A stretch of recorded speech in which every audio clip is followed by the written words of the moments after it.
I, Philip John Beaty, take you, Rachel Jane Graham, take you, Rachel Jane Graham, to be my wedded wife. to be my wedded wife.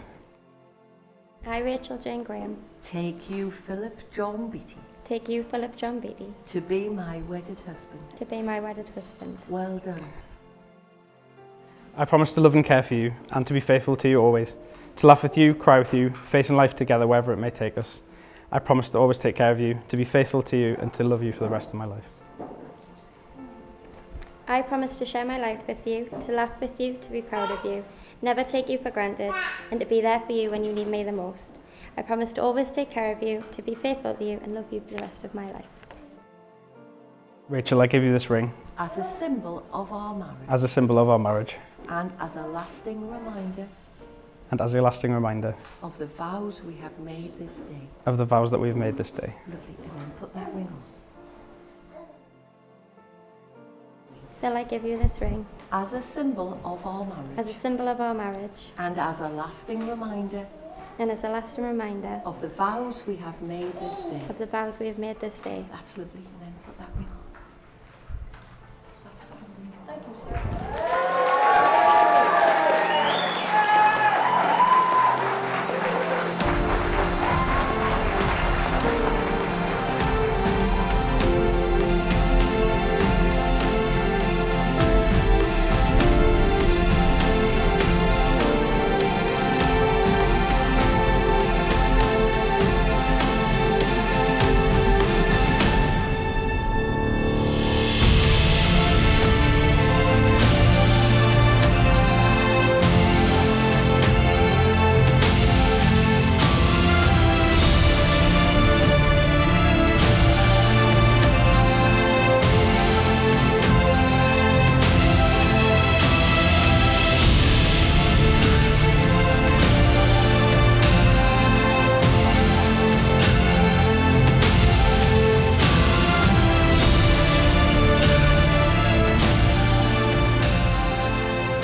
What can I say about this gorgeous girl?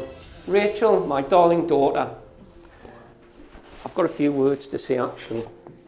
So, she's caring, she's loving, she's very thoughtful, and I cannot read your writing.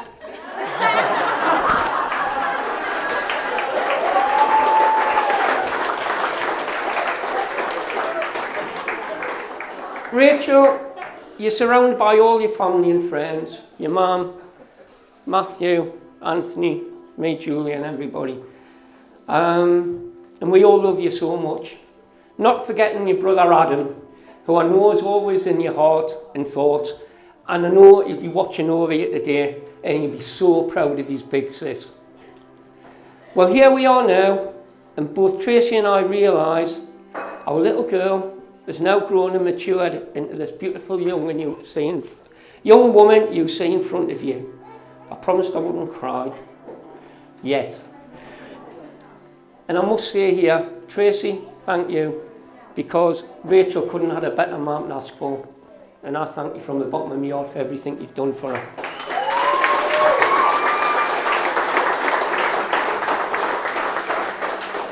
So now to Phil, her husband. And that young handsome man sitting next to her, who, he knows it, but I'm really proud to call my son-in-law. What words can I say about him?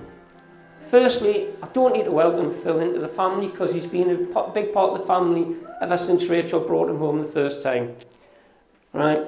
When they first met as friends, because they were friends first before they became boyfriend, girlfriend, and to be honest, I've never seen Rachel looking as happy as content. I'm not going to wish him any luck, because as everybody in this room will testify, you don't need it, right? Yous are both totally suited to each other.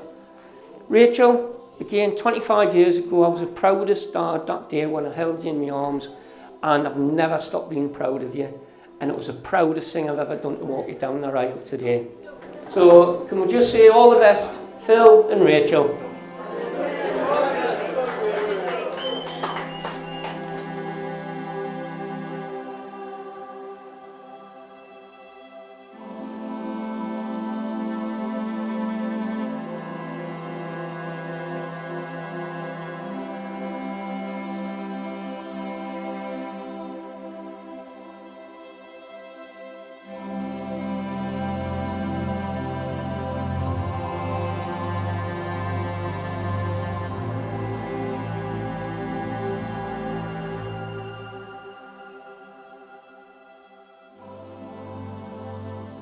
Working in the Ridley Arms back in 2013, as quite often we did, we were looking for staff, and Abby said she had the perfect candidate, which all in all is true, she did.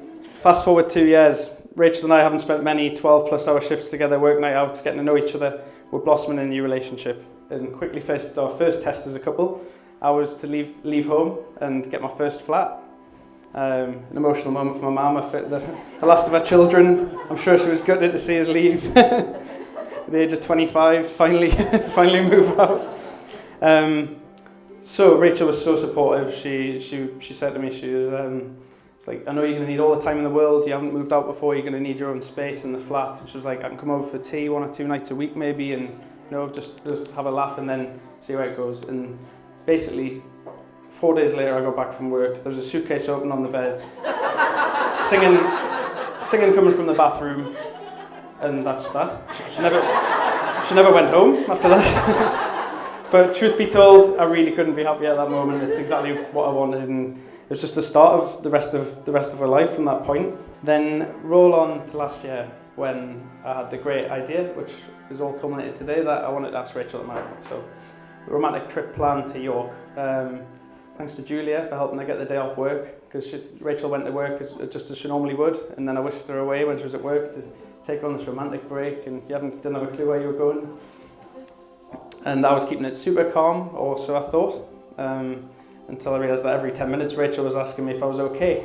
I was like, yeah, I'm absolutely fine. And obviously I wasn't, I kept checking my bag for something, make sure it was there, and I thought I was keeping it really cool. And then we were in York, and I had it all planned. York Minster, we're going to have a little wander around, and we're walking down the street towards the Minster, and I saw the corner of my eye, I saw the Minster, and that's about the last thing I remember, to be honest. Until I looked up, Rachel was crying and saying yes. So honestly, it was the most amazing moment, and I hadn't factored in that it was on summer's day, in the middle of summer, outside York Minster, 30-40 people. Didn't factor that in any of my plans. And I got a splatter of applause, thankfully, and that led us to this point today, which, Rachel, I can't thank you enough for how much effort you've put into planning this wedding. Like, I know I've been doing some shifts.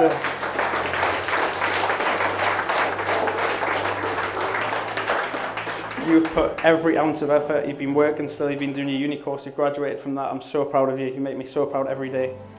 You've been so strong and supportive since the moment I met you. Since the moment I met you, and I couldn't ask for a more beautiful wife. Before I pass you all over to Stu, who no doubt has nothing but nice words to say on this amazing day, let us raise a toast to the beautiful new Mrs Rachel Beaty.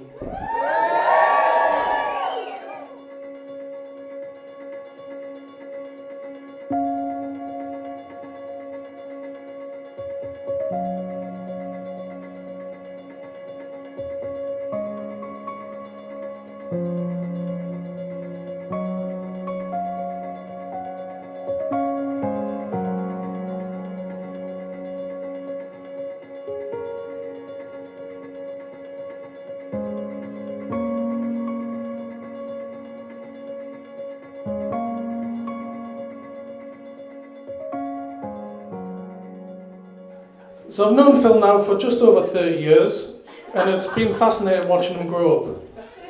However, it has to be said, he wasn't quite what I was expecting. When I was around about 9 or 10, my mum took me for a walk through the fields of the farm and posed the question, what is it you've always wanted? Now, to a 10-year-old in 1989, the answer, of course, was pool table, mountain bike, Commodore 64, Big Brother. And as it turns out, here he is today. None of the above, but Phil. Cheers, man.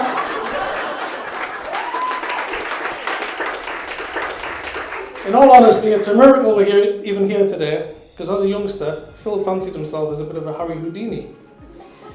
When he was about 2.5, I was going on my first rugby tour to Ireland. And we had to go by coach back then, because we couldn't afford a flag. And Phil went missing. And just before the bus was about to pull away, underneath, in amongst all the cases, there he was, hiding. It didn't end there though.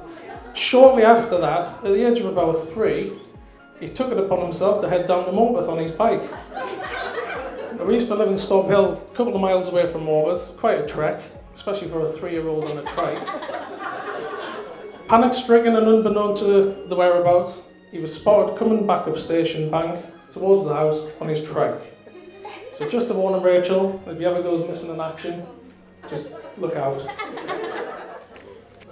On that note, I'd like to welcome Rachel to the family again. You've already proven to be a great auntie to our girls, and it makes Amelia overjoyed that she can share the shoes with you now.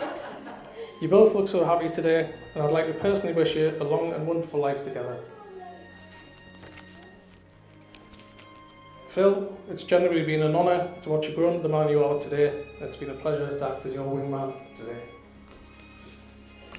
So, my time is nearly done. I'd like to finish with some words of advice and encouragement. Phil, from one married man to another, remember, your wife's always right. Remember, Rachel is always right, no matter what, okay? Now, finally, to propose a toast, I'd like everyone to raise their glasses. Phil and Rachel, I'd like you to turn and face each other. You're now looking into the eyes of the person who is statistically most likely to murder you. To the bride and groom, Phil and Rachel.